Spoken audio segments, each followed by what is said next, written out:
Bom dia, pessoal, tudo bem? Eu sei que vocês estão morrendo de saudades de mim, tá? Mas daqui uns dias nós vamos matar essa saudade. Então, olha só, nós vamos estar vendo um pouco do nosso conteúdo no qual nós paramos, e eu gostaria que, durante a explicação que vou passar para vocês, que vocês estivessem acompanhando no livro, e que qualquer dúvida, vocês anotem no cantinho. Faz uma pequena anotação ali a lápis, porque quando nós retornarmos, eu vou fazer uma pequena grande revisão desse conteúdo, e aí vai ser o momento que vocês vão estar podendo tirar essa dúvida de vocês. Tudo bem? Então vamos ter paciência com tudo que está acontecendo, vamos ficar em casa, resguardados, e vamos fazendo as atividades, estudando, para que tudo volte aos conformes, certo? Então, olha só, vamos iniciar aí da produção e desigualdade. Nós vamos estar vendo o tema 3 e 4 do livro de vocês. Historicamente, o desenvolvimento da atividade industrial esteve associado à urbanização, já que a maior parte das indústrias se localizava em vilas, cidades e atraía moradores do campo. Então, o que acontece? A atividade industrial é que foi causando toda essa mudança na sociedade.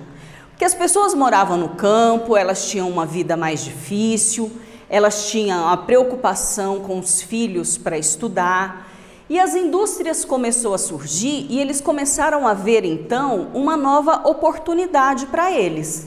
Por exemplo, eu vou sair com a minha família do campo, eu vou para a cidade, lá tem várias indústrias, está oferecendo emprego, então eu estou enxergando, uma vida diferente para os meus filhos do que foi a minha. Então, o que acontece? Essa atividade industrial, ela foi mudando então essa estrutura da sociedade. E aí foram surgindo então o trabalho nas fábricas, as atividades comerciais e a de serviços foram crescendo cada vez mais. A produção agropecuária, ela teve que mudar também automaticamente. Porque olha só, as pessoas saíam do campo, iam para a cidade e eles precisavam de matéria-prima. E não só de matéria-prima para as indústrias, eles precisavam também alimentar a população que estava nas cidades. Que elas iam saindo do campo, ia se concentrando nas cidades, então eles precisavam de matéria-prima e eles precisavam também de alimento para toda a população. Nos dias de hoje, a produção industrial é uma atividade distribuída de forma irregular e desigual nos países. Infelizmente, isso não ocorre de uma forma igualitária, porque o que acontece? À frente dos grandes avanços científicos e tecnológicos estão aqueles países no qual tem uma estrutura mais moderna nas suas indústrias. Então, eles são assim, aqueles países mais influentes, aqueles países com uma tecnologia avançada, com indústrias modernas. É uma qualidade que nem todos os países conseguiram alcançar. Com os avanços tecnológicos que empreendem as nações desenvolvidas, competem então pelo controle do comércio internacional, fazendo com que o contexto geopolítico e geoeconômico seja caracterizado por uma divisão internacional que é marcada por padrões de desigualdade entre essas nações. Então, o que acontece? Por isso que nós fomos tendo também aquelas divisões que nós usamos, aquelas classificações para estabelecer os países desenvolvidos, os países em desenvolvimento, os subdesenvolvidos, porque, conforme eu falei, nem todos conseguiu acompanhar essa industrialização que foi causando essa mudança social e econômica entre os países. Os países que começaram a desenvolver seus setores industriais mais tardiamente não conseguiram alcançar o nível das nações desenvolvidas. Então, ou seja, não é que esses países não têm uma industrialização, vamos dizer assim, de boa qualidade. Tem. Só que como tudo começou um pouco mais tarde, eles não conseguiram acompanhar toda aquela tecnologia que é utilizada nos países mais desenvolvidos. E com isso, as condições de competir em igualdade tornou um pouco mais distante da realidade. Então, o que acontece? Esses países, eles se especializaram na produção de matéria-prima.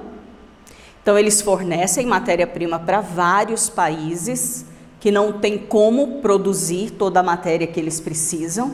E eles têm também o ramo industrial, o comércio, a prestação de serviço, só que não da mesma forma que aqueles países ricos.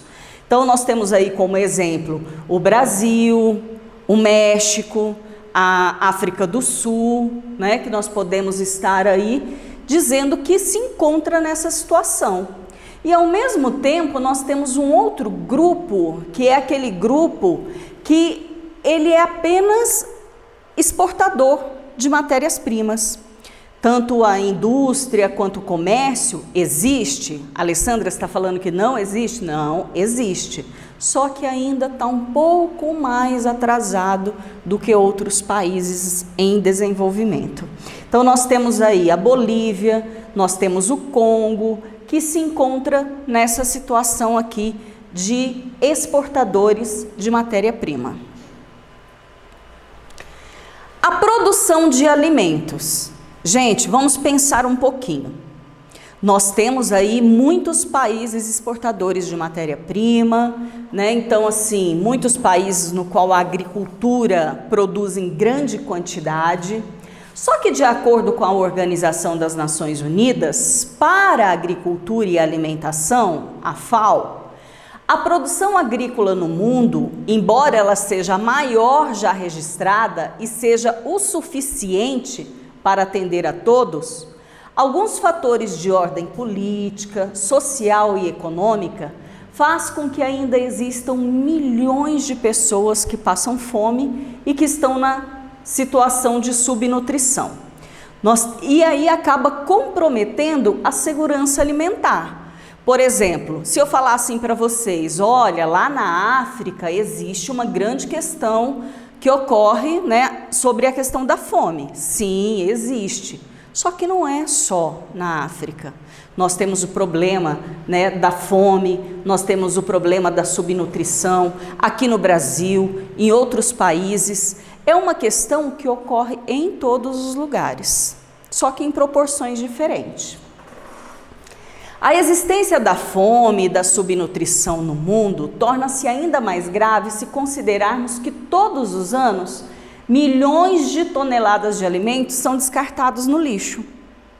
Gente, quantas vezes, né? Eu já até brinquei com vocês que às vezes nós vamos na casa de um colega, você enche o prato na hora do almoço.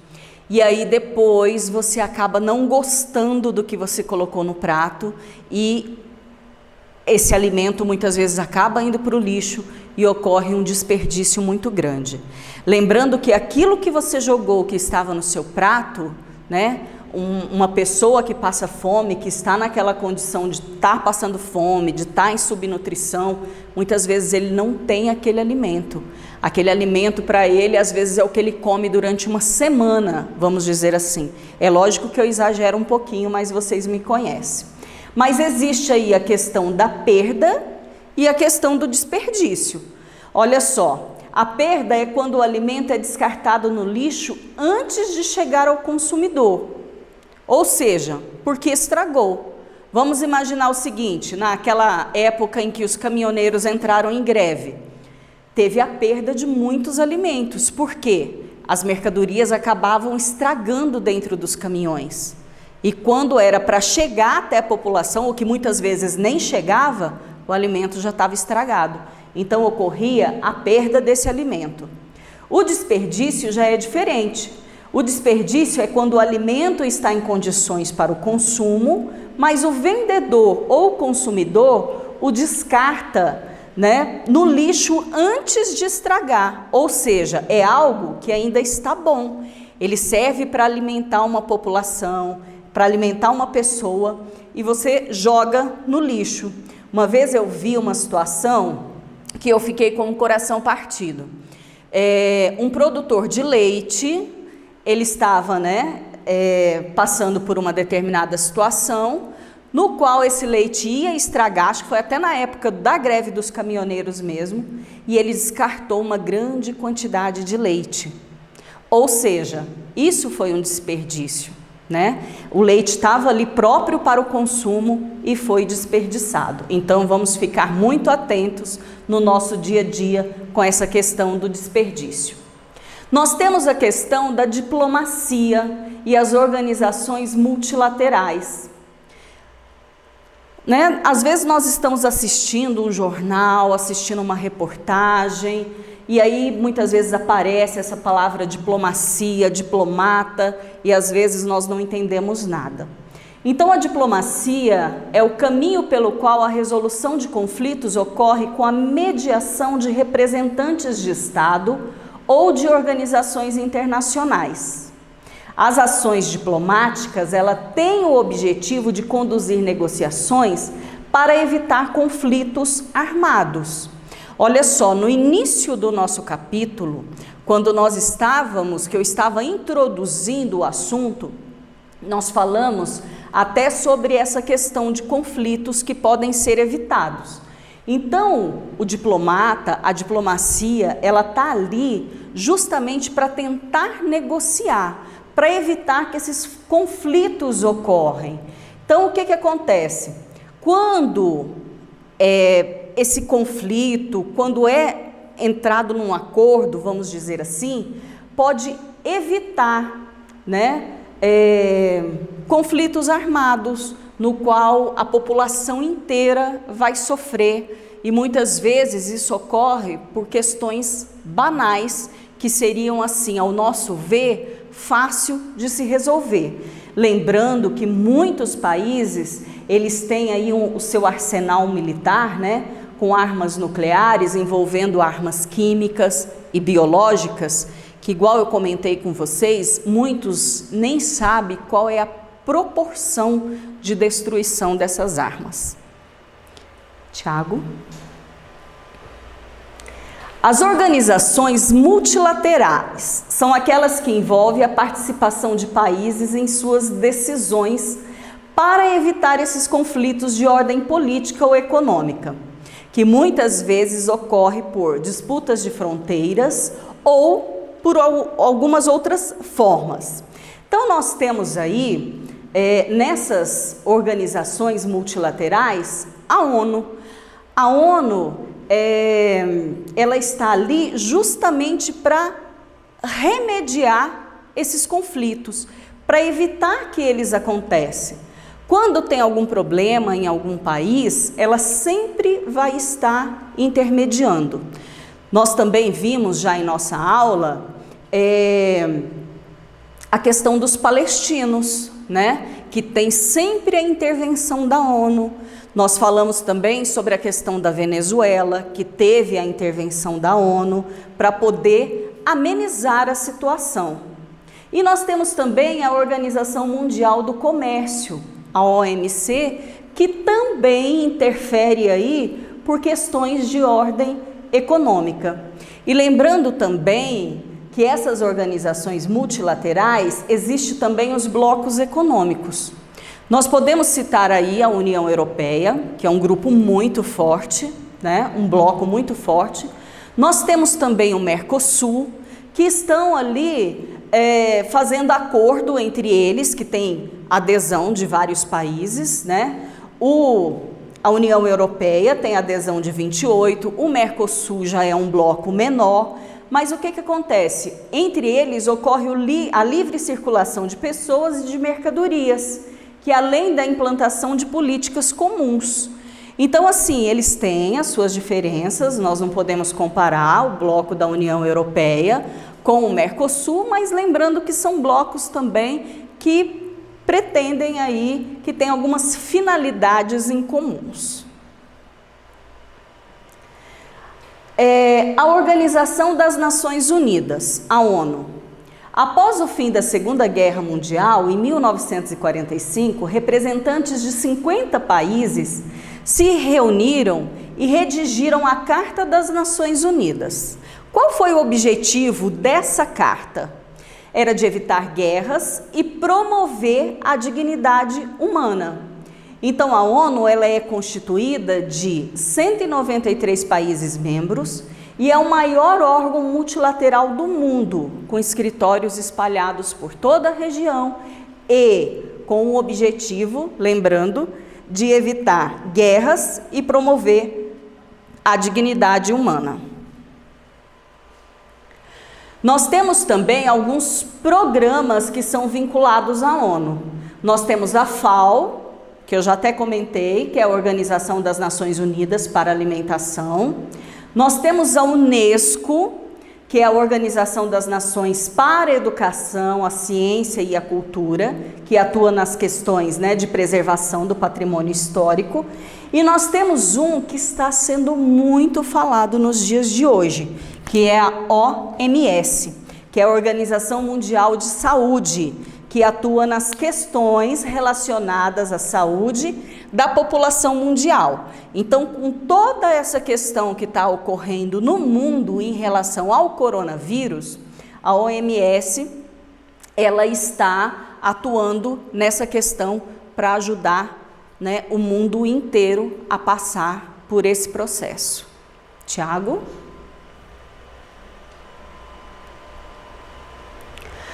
O Conselho de Segurança da ONU, ele é responsável pela manutenção da paz e da segurança internacional. Então, por força do seu poder decisório, que todos os membros das Nações Unidas devem acatar as resoluções desse Conselho. O Conselho é composto por 15 países, mas apenas 5 são membros permanentes, que têm o poder de veto. Ou seja, quando a ONU toma uma decisão, se não agradar a um desses países, eles podem vetar aquela ordem. Eles têm o poder, de falar, se algum deles se sentir prejudicado, eles podem falar, não aceito, sou contra, e vetar a ordem que foi passada por eles. Esses países são aí os Estados Unidos, Reino Unido, a França, a China e a Rússia. Então, ou seja, eles têm esse poder de ajudar nessas decisões que a ONU muitas vezes tem que tomar e muitas vezes um desses países pode torná-la nula devido ao seu poder de veto. Nas guerras e conflitos, a população ela se torna vulnerável aos ataques sem conseguir se proteger. Em muitos casos, são vitimados por atos de violência. E aí surgem, então, os campos de refugiado. Eu já comentei isso com vocês em outras aulas. Nós citamos até o exemplo do filme O Menino do Pijama Listado, que aparece, vivenciando essa situação. Então, é um local de abrigo e um local mais seguro que a população fica lá por um determinado tempo até passar esse conflito, passar essa situação. É um local de segurança, mas que eles ficam ali em situações assim, sem uma proteção, vamos dizer assim, sem um conforto, mas eles estão guardados naquele lugar. Então, são os campos de refugiados. A Organização do Tratado do Atlântico Norte, a OTAN, ela foi criada em 1949, no pós-guerra, da Segunda Guerra Mundial, após as disputas ideológicas entre os Estados Unidos, capitalista, e a União Soviética socialista. Então, para proteger a Europa dos possíveis ataques que poderiam acontecer, os Estados Unidos, então, criou aí a OTAN, que é o Tratado do Atlântico Norte, como uma forma de proteção. Logicamente, a União Soviética não ia ficar atrás, né? Em 1955, em resposta, ela criou aí o Pacto de Varsóvia, que o que acontece? Oferecendo também a proteção militar aos países da Europa Oriental. Então, ou seja, já que eles viram que, né, os Estados Unidos precisou criar a OTAN como uma forma de proteção, que eles também havia a necessidade de criar também uma proteção para eles, criando assim o pacto. Vocês vão realizar agora as atividades das páginas 38 e 39. Eu quero pedir para vocês que façam com bastante atenção, que caprichem, tá? Porque vocês estão tendo aí um tempo precioso para poder estar estudando. Eu vou pedir também que vocês façam a leitura do tema 3 e do tema 4. Vocês podem até grifar o que vocês acharem mais importante. Lembre-se de fazer aquelas anotações do que você ficou com dúvida, do que você gostaria de ter perguntado para mim, porque na nossa aula de revisão, quando nós retornarmos, você terá a oportunidade de fazer isso. Enquanto isso, fiquem guardadinho na casa de vocês, tomem o cuidado, se alimentem bem, lavam bem essas mãos e lembrando que tudo isso vai passar. Um beijo.